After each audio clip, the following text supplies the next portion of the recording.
A compreensão do final dos tempos, principalmente de que a igreja é arrebatada para estar com o Senhor durante os 7 anos de tribulação, e depois ela retorna com o próprio Cristo. E depois ela vai reinar com Cristo por 1000 anos. Não só a igreja, bem como os remanescentes de Israel, bem como aqueles que vão se converter no período de tribulação. O apóstolo João faz uma distinção em Apocalipse capítulo 20, verso 4, que ele viu aqueles aos quais foi dada a autoridade de julgar, e estavam sentados nos tronos, né?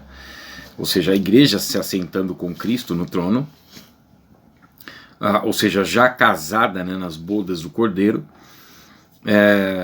Em 1 Coríntios capítulo 6 mostra que a igreja foi dado o direito de julgar, nós julgaremos até os anjos, e bem como aqueles que foram decapitados por causa da palavra e do testemunho de Cristo, ou seja, os salvos da tribulação. Estes, com a nação de Israel, vão reinar com Cristo por 1000 anos. É interessante que a estrutura do livro de Daniel, ela tem como parâmetro para entendermos o tempo do fim, justamente o povo judeu, a cidade de Jerusalém e o templo. Eles são mencionados nas primeiras 7 semanas, ou 49 anos, nas 62 semanas, nos seus 434 anos, e na última semana, 7 anos, está lá o templo, Jerusalém e o povo judeu. Daniel 9:19, ele ora pelo povo judeu e a cidade de Jerusalém, tudo referente ao templo, porque após a saída daqui do cativeiro de 70 anos na Babilônia, eles retornam com Esdras, Neemias e Zorobabel para restauração do templo da cidade de Jerusalém. Né? Neemias capítulo 2, versos 1 a 8, cumpre ali as primeiras 7 semanas, 49 anos. Então Daniel ora pelo povo e a cidade de Jerusalém, Daniel 9:19. A profecia das 70 semanas são endereçadas ao povo judeu e à cidade de Jerusalém. Nós vemos isso no capítulo 9, no verso 24, e no capítulo 10, no verso 14. Então ela tem um caráter estritamente judaico.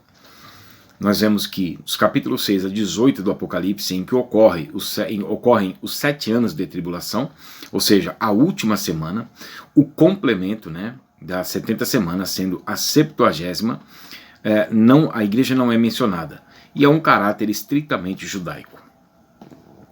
Nós vemos que Daniel capítulo 2, ele fala de uma pedra cortada sem auxílio de mãos. Ele descreve, né, o que Deus deu para ele entender, o sonho de Nabucodonosor da estátua. Essa estátua, ela representa os governos totalitários que governaram sozinhos o mundo: Babilônia, Medo-Persa, Grécia e Roma.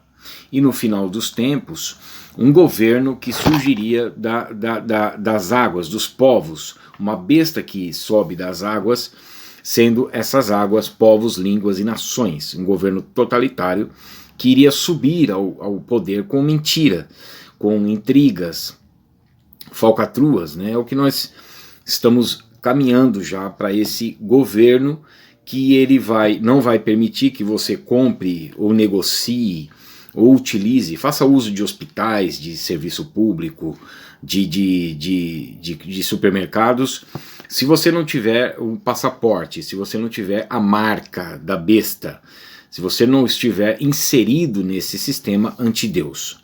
Então, no meio dessa confusão global que iria caracterizar os últimos dias, surgiria um poder totalitário. Daniel capítulo 11 esmiuça esse poder totalitário e a forma como ele iria usar, né, esse poder, um poder e uma eficácia de Satanás com prodígios da mentira, o engano, a deturpação da verdade, tanto que em Daniel capítulo 8, verso 12 a 14, ele faz deitar por terra a verdade.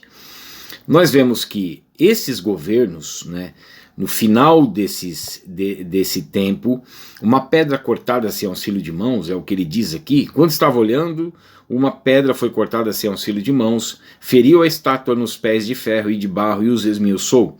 Então foi juntamente esmiuçado o ferro, o barro, o bronze, a prata, o ouro, os quais se fizeram como a palha das eiras no estio, e o vento os levou, e deles não se viram mais vestígios. Mas a pedra que feriu a estátua se tornou uma grande montanha que encheu toda a terra. No verso 44 diz assim: mas nos dias destes reis, ou seja, no finalzinho ali da estátua, começa com ouro, Babilônia, Medo-Persa, prata, Grécia, bronze, através de Alexandre o Grande, Roma, né, o período mais longo de ferro, um governo totalitário que oprimia aqueles que subjugavam, né, e depois nos artérios, nos pés, parte de barro, parte de ferro, os 10 dedos representando aqueles 10 superblocos de nações que darão todo o poder que possuem a besta, né? Apocalipse capítulo 17, verso 12 e 13. Nós vemos que o anticristo sai possivelmente da União Europeia, porque os 4 chifres que se levantam no lugar de Alexandre, daquele chifre forte, seriam seus 4 generais, Cassandro, Lisandro, Ptolomeu e Seleuco. E desses 4 chifres sai um chifre pequeno notório e que sobe ao poder com intriga, que seria o anticristo. Então seria nesses reinos, no final desses reinos, ia acontecer isso. Um reino que não será jamais destruído, este reino não passará, mas nos dias destes reis, o Deus do céu suscitará um reino que não será jamais destruído. Este reino não passará a outro povo. Veja, Babilônia passa para Medo-Persa, Medo-Persa passa para Grécia, Grécia passa para Roma e Roma para as nações gentílicas, e depois sobe o anticristo com um governo falso que reprime as liberdades e com aquele falso discurso que lisonjeia, né? Como a besta que emerge da terra para seduzir as pessoas da terra, a população da terra, por meio dos sinais que fará. Apocalipse capítulo 13, versos 13 e 14, eles iludem as pessoas. Ele parecia um cordeiro, mas falava como dragão, né? Porque na realidade é isso que vai trazer a destruição. Então, quando chegar essa destruição por essa pedra cortada sem auxílio de mãos no final dos tempos, este reino, que será o reino de Cristo, não passará a outros reinos. Por isso que a igreja ainda não está reinando com Cristo. Ela vai reinar com Cristo no final dos tempos. E continua dizendo assim: um reino que não será jamais destruído. Este reino não passará a outro povo. Esmiuçará e consumirá todos estes reinos, mas ele mesmo subsistirá para sempre. Como viste que do monte foi cortada uma pedra sem auxílio de mãos, e ela esmiuçou o ferro, o bronze, o barro, a prata e o ouro. Por quê? Porque ela vai dar nos pés, né? Então o ferro, o barro, o ferro e barro, o ferro, o bronze, Grécia, a prata e o ouro. Então ela vai dar de baixo para cima e destruir o governo humano. O governo humano. O grande Deus fez saber o rei o que há de ser futuramente. Certo é o sonho e fiel a sua interpretação. Então, no próximo vídeo a gente vai falar mais detalhado sobre essa pedra cortada sem auxílio de mãos, para mostrar que a igreja ainda não está reinando, que Cristo ainda vai pisar no Monte das Oliveiras, e que quando Cristo voltar ele vai subjugar os povos.